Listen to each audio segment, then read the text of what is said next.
Nyinga Sheril Odhiambo. An aya Kisumu County. An nyar Nyakach Kadianga, Southeast Kadianga Ward. An japuonjre ma Kenyatta. Koro kuom wach devolution conference mabiro Homa Bay. Kada golo paro, tanyalo wacho ni gima duong' momiyo wang' nyo kele Homa Bay.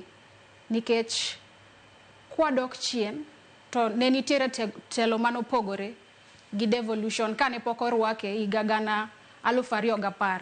Koro tok higa gana 2010 nyaka kawuono, en nonruok neno ni bang' devolution no, ang'o ma waseloso, kendo kanye monego warekebisha kuom jotendwa, wan jopiny, wan mwayiero jotelo mwaketo kanyo kendo bende.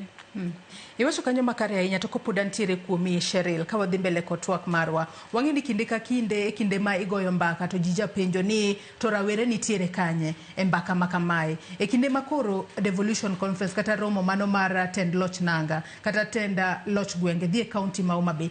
Gin gik mage ma mulo rawere ma in kaka rawera digom mar mondo miyo mulane kata otwage e kinde mar romo makamano bro bedo kadhi mbele?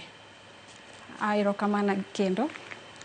Kuom kaka rawerni, pacha neno ni weche machalo kaka tije, riwo rawerni e paro, puonjogi kata mako lwetgi mondo nyisgi ni kamae kaka jidhi, kama jok dhi, gin gik monego bedni oriw ei nyasi mabiro timre chieng'no, mondo wachni kaka koro rawerni, kamae kaka imako lwetgi, isiro gi kamae, kendi puonjo gi kamae, kae moriw gi e agulu ni gin onego gitim kama, kendo onego timnegi kama, ok ginyal timo kendgi, nyaka mak lwetgi, nikech magi pod joma tindo, pod wadongo, ok wang'eyo mama joma nokalo noseng'eyo, koka wan joma biro, to kendo wane wabunge makiny, wane MCS makiny. Koro koriwa e paro, wabro ng'e ni ma iloso kama kendo ma ok mul kama. Ilero kanyo makare nyaliyo karwa ketwaka. Beni paro ni e piny Kenya nyaka